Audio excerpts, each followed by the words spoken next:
5, Stéphane Prevent, ligne 7. Une nouvelle belle compétition organisée par le club d'apnée de Massy. Dans une discipline sportive encore confidentielle, de très nombreux athlètes ont tenté l'espace d'une journée de battre leur record en apnée statique ou en apnée dynamique.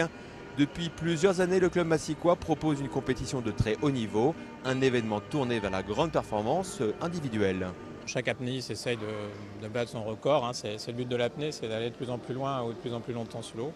Et puis on a effectivement, là c'est la 5e manche de la Coupe de France, donc la dernière, donc c'est avant la finale. Et donc vous avez énormément de gens qui misent dessus pour pouvoir être qualifiés pour la finale, ou alors être sur un podium pour pouvoir faire partie de l'équipe de France par exemple. Voilà. Donc c'est vrai que c'est une compétition de très haut niveau là, et on a beaucoup de gens connus et d'apnéistes français de haut niveau. Donc ça nous fait plaisir parce qu'ils sont venus à Massy. Voilà. C'est un sport excessivement détendant, c'est un sport, hein, donc c'est sportif, il faut nager, etc. Mais en fait on apprend à faire tous ces efforts dans l'eau et sous l'eau, surtout en détente, en zénitude. Et en fait vous avez un côté très zen de l'apnée, et c'est quelque chose qui vous fait beaucoup de bien et qui est vraiment très très agréable pour le corps. On utilise la pranayama, c'est-à-dire le yoga de la respiration, et en fait on fait beaucoup travailler nos membres là-dessus, sur la préparation, la détente, et vous avez tout un tas d'exercices, dont certains qu'on va faire en extrême détente, et c'est vraiment une sensation de plénitude qui vous permet de vous relâcher, et c'est un sport idéal pour tout. Impossible de pratiquer l'apnée sans respecter les règles de sécurité, car si l'apnéiste est persuadé de connaître parfaitement ses limites et ses sensations, personne n'est à l'abri d'une défaillance.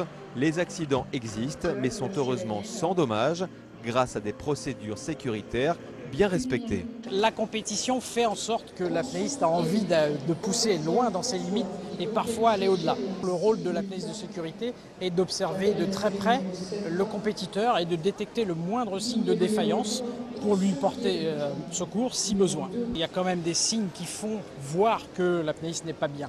La contraction du diaphragme, ça est incontrôlable, donc ça on le voit, on le constate quasi systématiquement. Malheureusement, actuellement, on n'est pas en mesure de détecter une défaillance sur soi-même. Elle arrive subitement, sans prévenir, sans signe avertisseur.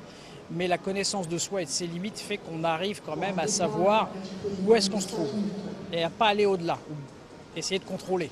Lorsque l'apnéiste sort de l'eau, il ne suffit pas de sourire et de respirer pour valider sa performance. Un jury est présent au bord des bassins afin d'évaluer l'état général de l'athlète. Dépasser ses limites, oui, mais pas n'importe comment. Donc on a un signe à faire dans les 15 secondes qui suivent la sortie d'eau, avec enlever son masque, ses lunettes et son pince-nez et dire « ok, tout va bien ».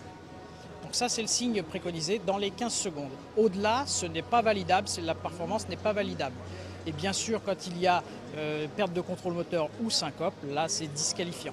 Ça ne sera pas validé si on ne fait pas ce signe et qu'on est en pleine possession de ses moyens. Si on n'est pas en possession de ses moyens, c'est disqualifiant. Aujourd'hui, l'apnée dépasse le seul cadre de la compétition. Elle est devenue une partie intégrante d'une philosophie de vie, une pratique zen non dénuée d'objectifs sportifs.